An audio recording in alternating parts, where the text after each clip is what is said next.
Abandoné a mi esposo y a nuestra hija recién nacida porque necesitaba irme a vivir con mi amante. Han pasado 15 años y quiero reconectar con ellos, pero ellos no me quieren aceptar en su vida. Por favor, ayuda. La puerta se cerró con un clic suave, pero para mí sonó como un portazo de un huracán. Me quedé de pie en el porche de la casa que una vez fue mía, mirando la madera pintada de blanco, incapaz de moverme.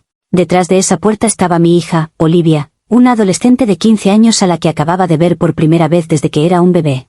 Y también estaba mi exesposo, Mateo, el hombre cuya cara, ahora marcada con líneas de cansancio y una frialdad que yo no reconocía, me acababa de decir, sin levantar la voz, que me fuera. Han pasado 15 años. 15 años desde que tomé la decisión que lo cambió todo. Y ahora, después de todo este tiempo, he vuelto. He vuelto lista para enmendar las cosas, para explicar, para empezar de nuevo. Pensé, ingenuamente, que el tiempo cura todas las heridas. Pero me he encontrado con que algunas heridas no cicatrizan. Simplemente se infectan en silencio. La conversación, si se le puede llamar así, duró menos de 5 minutos. Mateo abrió la puerta. Su sorpresa inicial fue rápidamente reemplazada por una máscara de hostilidad helada. Olivia, mi hija, estaba detrás de él, mirándome con unos ojos que eran idénticos a los míos, pero llenos de una expresión de curiosidad mezclada con un desprecio absoluto que me partió el alma. Intenté hablar. Las palabras que había ensayado durante semanas se atropellaron en mi boca. Dije que lo sentía. Dije que había cometido un error terrible. Dije que quería conocerla, que quería ser parte de su vida. Olivia no dijo nada. Solo me miró fijamente. Fue Mateo quien habló. Me dijo que no teníamos nada de qué hablar. Que habían construido una vida sin mí, una vida buena. Y que mi aparición repentina no era bienvenida. Dijo, no tienes derecho a volver aquí y jugar a ser madre después de 15 años de silencio. Le supliqué. Le dije que la gente cambia. Que yo había cambiado. Pero él solo negó con la cabeza y me pidió que me fuera, por el bien de Olivia. Y ahora estoy aquí, sentada en mi coche de alquiler al final de su calle, viendo las luces de la casa donde debería estar yo. Y la pregunta que me consume no es si cometí un error. Sé que lo hice. La pregunta es, ¿acaso un error, por muy grande que sea, merece una sentencia de por vida? La gente me juzgará. Me llamarán monstruo. Pero no entienden la situación. No entienden la jaula en la que estaba, la desesperación que sentía. Para que entiendan por qué me fui, necesitan entender el hombre por el que me fui, y la vida de la que tuve que escapar. Casarme con Mateo a los 22 años pareció la decisión correcta. Era todo lo que se suponía que una mujer debía desear. Era estable, amable, de una buena familia. Me adoraba. Me dio una casa preciosa, seguridad financiera, una vida sin preocupaciones. Y yo, que venía de una familia humilde y caótica, me aferré a esa seguridad como si fuera un salvavidas. Pero la seguridad, con el tiempo, empezó a sentirse como una jaula. Una jaula muy cómoda, con barrotes de oro, pero una jaula al fin y al cabo.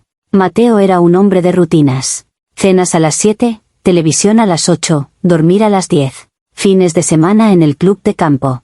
Vacaciones en los mismos destinos familiares. Mi vida, que antes había sido un lienzo en blanco lleno de posibilidades, se había convertido en un cuadro ya pintado, predecible y un poco aburrido. Y entonces, me quedé embarazada. Se suponía que la llegada de Olivia debía ser la pieza final de nuestro rompecabezas perfecto. Pero para mí, fue el clic final de la cerradura de mi jaula. El pánico se apoderó de mí. Me imaginé los siguientes 20 años, una sucesión interminable de rutinas, de cenas a las 7, de conversaciones sobre los logros escolares de nuestra hija. Me sentí vieja, atrapada, como si mi verdadera vida, la que yo había soñado llena de pasión y arte y aventura, hubiera terminado antes de empezar. Y en medio de esa crisis existencial silenciosa, apareció Julián.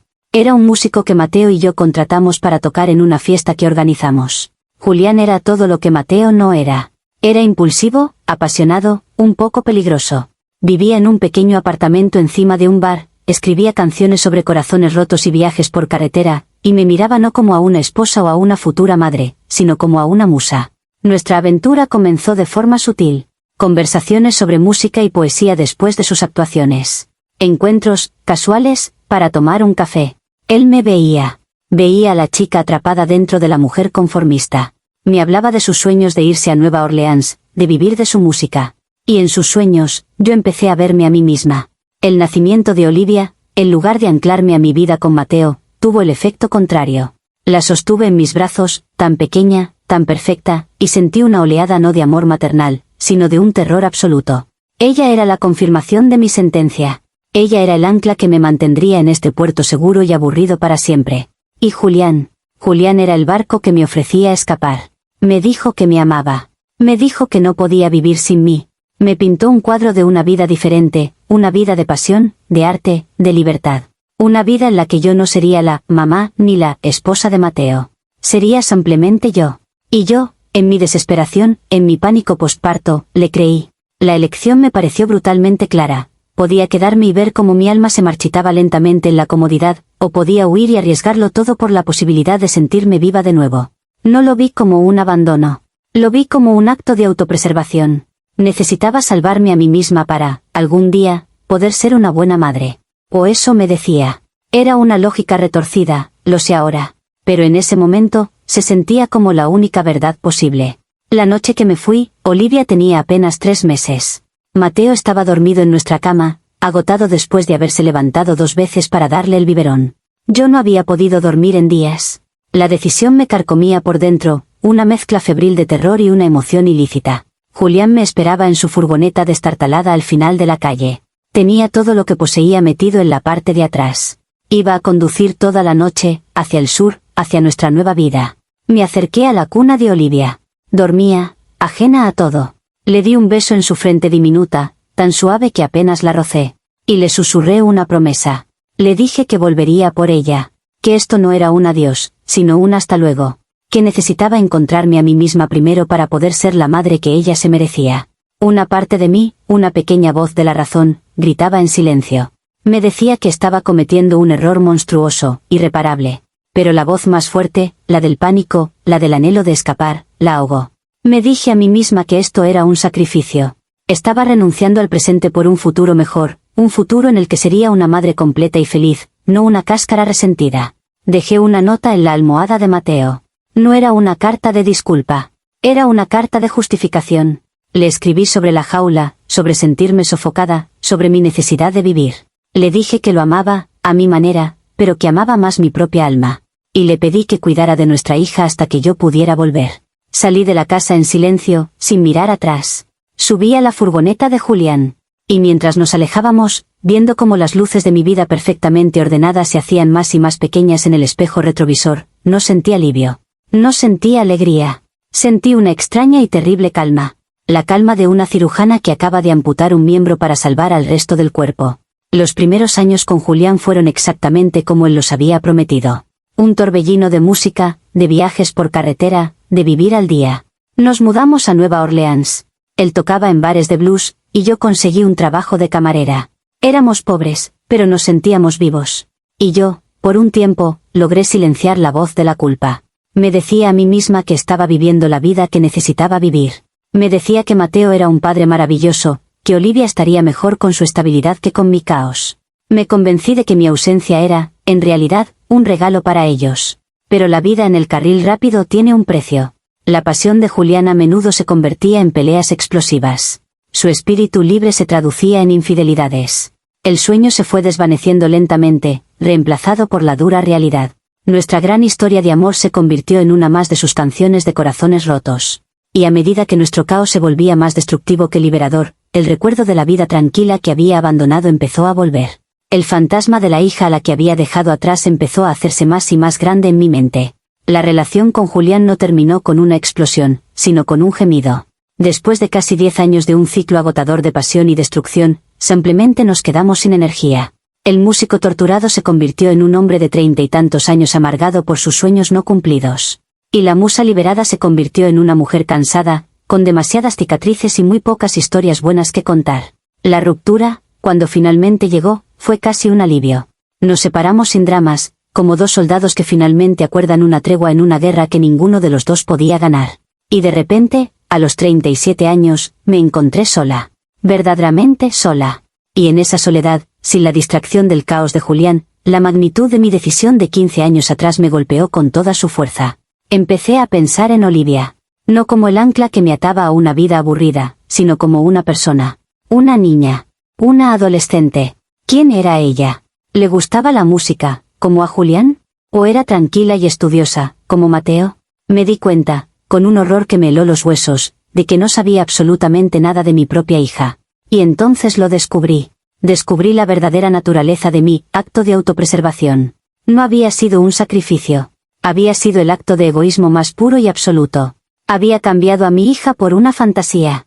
Había cambiado la oportunidad de verla dar sus primeros pasos, de escuchar sus primeras palabras, de curarle las rodillas raspadas, por unas cuantas canciones de blues en bares llenos de humo y la atención de un hombre que, al final, resultó ser tan pasajero como cualquier otro. La jaula dorada de Mateo, que tanto me había resentido, de repente me pareció un paraíso. Un paraíso de estabilidad, de amor incondicional, de noches tranquilas. Una vida que yo había desechado por la promesa de una pasión que resultó ser un fuego que lo consumió todo y no dejó nada más que cenizas. Me pasé los siguientes 5 años a la deriva. Me mudé de ciudad, conseguí un trabajo de oficina, intenté construir una vida normal. Pero el agujero en mi alma era demasiado grande. Fui a terapia. Empecé a desentrañar el nudo de egoísmo y pánico que me había llevado a huir. Y poco a poco, nació una nueva necesidad. Una necesidad mucho más fuerte que la de la libertad o la pasión. La necesidad de intentar, al menos, enmendar el daño. No esperaba el perdón. No esperaba ser bienvenida con los brazos abiertos. Pero necesitaba que mi hija, al menos, viera mi cara. Necesitaba que supiera que no la había olvidado. Que la mujer que se fue no era la misma que quería volver. Así que, después de 15 años, reuní todo el valor que me quedaba. Busqué a Mateo en internet. Encontré su dirección. Y conduje hasta esa casa, hasta esa puerta, con un discurso de arrepentimiento en mis labios y una esperanza frágil y aterrorizada en mi corazón. Una esperanza que murió en el momento en que sus ojos, y los de ella, se encontraron con los míos. Así que estoy de vuelta en mi coche de alquiler, en el presente, con el eco de esa puerta cerrándose. Y la narrativa que me trajo hasta aquí, la de la mujer que necesitaba encontrarse a sí misma, se siente ahora increíblemente delgada, una excusa patética frente a la realidad de una hija de 15 años que me mira como a una extraña. Por favor, ayuda. Eso es lo que escribí. Pero, ¿qué ayuda estoy pidiendo? Que alguien me dé una fórmula mágica para deshacer 15 años de ausencia. Que me digan que tengo derecho a volver, que el tiempo debería haberme concedido el perdón. Una parte de mí, la parte que todavía se aferra a los jirones de mi antigua autojustificación, quiere gritar que no es justo. Que he sufrido. Que mi vida con Julián fue un castigo en sí mismo. Que he pagado mi penitencia en años de soledad y arrepentimiento. ¿No cuenta eso para nada? Pero luego, veo la cara de Olivia en mi mente. La confusión, el desprecio. Y me doy cuenta de que mi sufrimiento no significa nada para ella. Ella no me debe su compasión. Yo le debo a ella una vida entera. Una vida de cumpleaños que me perdí, de funciones escolares a las que no asistí, de pesadillas en las que no la consolé. Cerrado la puerta. No sé qué hacer. ¿Me voy? ¿Desaparezco de nuevo, aceptando que he perdido mi oportunidad para siempre? ¿O me quedo? ¿Me quedo aquí, en esta ciudad, y lucho? No con exigencias, no con justificaciones, sino con paciencia, con la voluntad de aceptar su rechazo, una y otra vez, hasta que quizás, algún día, vean que la mujer que está llamando a la puerta no es la misma niña egoísta que huyó hace tantos años. La verdad es que no sé si tengo la fuerza para hacerlo. Es mucho más fácil ser la víctima, la que fue rechazada, la que el mundo no entiende. Pero por primera vez en mi vida, no quiero la salida fácil. Abandoné a mi esposo y a mi hija. Esa es la verdad, sin adornos. Y ahora, 15 años después, quiero volver. No porque necesite que ellos me salven a mí, sino porque necesito, desesperadamente, intentar empezar a enmendar el mundo que yo misma rompí. Aunque nunca lo consiga. Aunque lo único que obtenga sea esa puerta, cerrada, para siempre. Comentarios populares de Reddit. Usuario anónimo 1, 15 años. Desapareciste durante 15 años. ¿Y esperabas que te recibieran con un abrazo? Tu hija es prácticamente una adulta que ha vivido toda su vida sin ti. No les debes una explicación, les debes una máquina del tiempo. Como no la tienes, lo único que puedes hacer es respetar su decisión y dejarlos en paz. Usuario anónimo 2. El hecho de que estés empezando a darte cuenta de la magnitud de tu error es el primer paso. Pero la redención no es un sprint, es un maratón. No puedes forzarla. Si de verdad lo sientes, quédate. No para ellos, sino por ti. Envía una carta. Ofrécete a hablar, sin condiciones. Y prepárate para que te digan que no 100 veces. Tu penitencia no son los años que pasaste con tu amante. Tu penitencia empieza ahora. Respuesta de la protagonista. Tienes razón. Creo que una parte de mí esperaba que mi arrepentimiento fuera suficiente. Pero el arrepentimiento no borra el daño. Gracias por las palabras duras. Creo que las necesitaba. Una carta. Quizás ese es el siguiente paso. Un paso sin esperar nada a cambio. Usuario anónimo 3, no eres una víctima. Eres la causa. Y ahora quieres que los demás te arreglen. Tu exesposo crió a tu hija solo durante 15 años. Ha hecho el trabajo de 2 personas. Lo último que necesita es que aparezcas y reabras todas las heridas. Si de verdad los quieres, demuéstralo desapareciendo de nuevo, esta vez por respeto a ellos, no por egoísmo. Respuesta de la protagonista. Entiendo por qué dices eso. Y una parte de mí se pregunta si no tienes razón. Si mi presencia solo les causa más dolor. Pero otra parte siente que huir de nuevo sería repetir el mismo error egoísta. No sé cuál es la respuesta correcta. Solo sé que la que tomé hace 15 años fue la equivocada. Actualización 1. Ha pasado un mes desde que me cerraron la puerta en la cara. Un mes desde que escribí mi publicación original. He leído cada comentario, una y otra vez. Especialmente los duros. Y por mucho que dolieran, tenían razón. Mi arrepentimiento no me daba derecho a nada. Decidí seguir el consejo de uno de los comentarios. No más confrontaciones. No más emboscadas emocionales. Así que escribí una carta. No fue una carta de justificación. Fue una carta de rendición. Llené varias páginas, no con excusas sobre jaulas doradas o autopreservación, sino con la verdad fea y sin adornos. Escribí sobre mi egoísmo, mi pánico, mi cobardía. Y lo más importante, no pedí nada. No pedí perdón. No pedí una segunda oportunidad. Solo escribí 2 cosas al final. La primera, dirigida a Mateo, fue un simple gracias. Gracias por ser el padre increíble que yo no tuve el valor de ser. Le diste a nuestra hija la vida que se merecía, una vida que yo le habría negado. La segunda, dirigida a Olivia, fue aún más simple. No espero que lo entiendas. No espero que me perdones. Solo quiero que sepas que el error no fuiste tú. El error fui yo. Y viviré con ello cada día de mi vida. Si alguna vez, en el futuro, sientes la más mínima curiosidad por saber quién soy, este es mi número. Si no, lo entenderé. Envié la carta a su dirección, sin remitente, para que no la tiraran sin abrirla. Y luego, esperé. Pero esta vez, esperaba de forma diferente. No esperaba una respuesta. Simplemente había lanzado mi mensaje al universo, un reconocimiento de mi culpa, y me preparé para el silencio. El silencio duró 3 semanas. Y entonces, ayer, mi teléfono vibró. Un número desconocido. Un mensaje de texto. El mensaje decía, soy Olivia. Mi corazón se detuvo. Mis manos empezaron a temblar tanto que apenas podía sostener el teléfono. El siguiente mensaje llegó unos segundos después. He leído tu carta. Mi padre también. Él quiere que te diga que no respondas a este mensaje. Y que no vuelvas a escribir. Sentí una punzada de dolor, pero era lo que esperaba de él. Pero luego, llegó un último mensaje. De ella. Decía, y yo quiero que sepas que tus palabras no cambian nada. No necesito entenderte. No necesito a otra madre. Ya tengo una. La mujer que mi padre conoció hace 10 años, la que ha estado en cada una de mis funciones escolares, la que me ayudó con mi primer desamor. Esa es mi madre. Tú eres solo la mujer que me dio sus ojos. Y sinceramente, preferiría no tenerlos. Leí el mensaje. Y luego lo leí de nuevo. Y sentí un dolor tan puro, tan absoluto, que fue como si me hubieran arrancado algo del pecho. No había ira en sus palabras. Había algo mucho peor. Había finalidad. No solo me había perdido su infancia. Me había perdido mi lugar. Había sido reemplazada. No por una rival, sino por la simple y llana marcha del tiempo. La vida había seguido sin mí, y había llenado el vacío que yo dejé con alguien mejor, alguien que se quedó. Mi error no fue solo irme. Fue pensar, en mi arrogancia, que mi puesto estaría esperándome. No sé qué hacer ahora. El camino hacia la redención que imaginaba, el largo y arduo viaje, parece haber terminado antes de empezar. Me han pedido que me vaya. Y esta vez, no hay un amante ni una promesa de aventura esperándome. Solo hay silencio. Y el rostro de la mujer a la que Olivia llama, mamá. Actualización final. Han pasado 6 meses desde el mensaje de Olivia. 6 meses de un silencio que finalmente he aprendido a aceptar. No volví a escribir. No volví a llamar. Borré sus números, su dirección. Acepté mi exilio. Conseguí un trabajo sin futuro en una cafetería y un pequeño apartamento al otro lado de la ciudad. Mi vida se ha convertido en una rutina de penitencia silenciosa. Cada taza de café que sirvo, cada suelo que friego, se siente como una pequeña parte del pago de una deuda impagable. La terapia me ayuda, pero hay verdades que ninguna cantidad de charla puede suavizar. El final de esta historia, la última página, llegó la semana pasada.